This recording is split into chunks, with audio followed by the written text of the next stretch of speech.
मूर्ती ग्रामपंचायतीला ठोकले कुलूप, भ्रष्टाचाराच्या चौकशीची मागणी। जालना जिल्ह्यातील मूर्ती ग्रामपंचायतीमध्ये झालेल्या कथित भ्रष्टाचाराची चौकशी करून दोषींवर कारवाई करण्याच्या मागणीसाठी ग्रामस्थ धर्मराज सोळंके यांनी आक्रमक भूमिका घेत ग्रामपंचायतीला कुलूप ठोकले आहे। वारंवार तक्रारी करूनही प्रशासनाकडून ठोस कारवाई होत नसल्याचा आरोप त्यांनी केलाय। ग्रामस्थ धर्मराज सोळंके यांनी ग्रामपंचायतीच्या कारभारावर गंभीर प्रश्न उपस्थित केले आहेत। ग्रामपंचायतीमध्ये झालेल्या कथित भ्रष्टाचाराची सखोल चौकशी करण्यात यावी, तसेच भ्रष्टाचारास जबाबदार असलेल्या ग्रामसेवक आणि सरपंचांना पदमुक्त करण्यात यावे, अशी मागणी त्यांनी यावेळी केली आहे।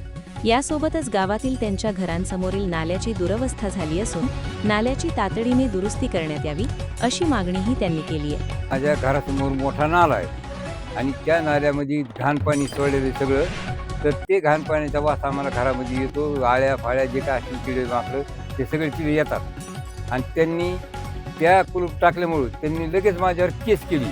पण मी 23 पासून यांनी केलेल्या भ्रष्टाचाराचे अर्ज दिलेले सगळं केलेलं आहे।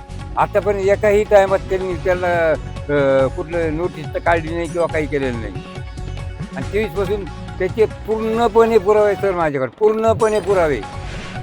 त्याचे काही कागद त्यांनी मला दिले बी काही नाही, जिलेबी नाही तर तरी पण भरपूर पुरावे। ते बी असे पुरावे आहेत की जर त्याच्यातला एखादा पुरावा खोटा निघाला तर सर त्यांनी मला फाशी दिली डायरेक्ट, मी तयारी घ्यायला। आणि एक कुलूप टाकलं माझ्या दारापुढं घाण असल्यामुळं, एक कुलूप तीच घाण जिल्हा परिषद शाळेपुढं पण आहे। जिल्हा परिषद शाळेपासून पुढं बी का नाही सर, तिथं घाण नालीचं पाणी येत होते, मग तिथे विद्यार्थी शिकतात।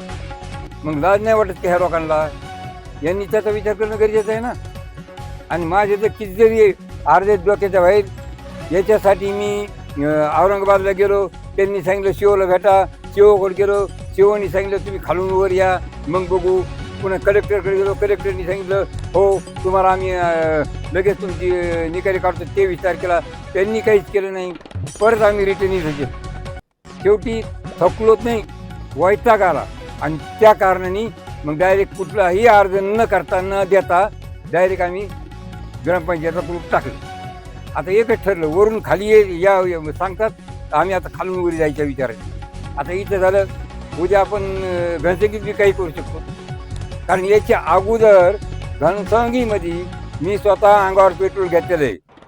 त्या टायमाला एका कॉन्स्टेबलनी मला पकडलं आणि ती बाटली घेतली अर्धीनी, मी त्यावर जवळपास घालच्या अंगावर ती फेकून दिली आणि मग समजून सांगितलं। तर त्यावेळेस त्यांनी पण मला एक अर्धी लेखी दिलेला आहे। त्यावेळेस मोठे कदम होते, त्याच्यानंतर पुन्हा आले मी उचललं, हे कार्यक्रम मी चालू केला तेव्हापासून आत्तापर्यंत कमीत कमी 4-5 व्हिडिओ बदलून आलेले।